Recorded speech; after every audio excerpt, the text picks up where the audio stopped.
guys, ngayon kakain tayo. Trigo. At ipaprank natin ang ating Ate Gillian. Ito ang ating ulam. Pero hindi natin ito kakainin. Aamoy-amoyin lang. At ipaprank natin ang ating Ate Gillian. Ang prank natin ay magpapaawa siya sa inyo. Kunyari, sasabihin ko sa kanya na magpaawa siya. Kunyari, nanghingi kami ng tudong sa inyo. Guys, simulan na natin. Gillian, tara na! Ano ba yan? Oh, ano naman to kalokohan mo nakasabit na to? Hihingi tayo ng tulong sa kanila. Pero, aamoy-amoyin lang natin yan. Hindi natin yan kakainin. Paano hingi ng tulong?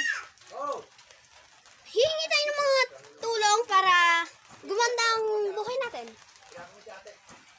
Ano bang tingin mo sa buhay natin? Pangit? Kumain ka. Maganda naman. Magpaawa ka. Magsalita. Ako?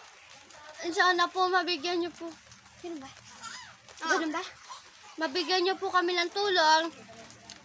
Dahil po, wala na po kami makain. Ganun? At sana po. Ganun ba? At sana po. Magpaawa ka. Hindi ganun. Yung iiyak ka.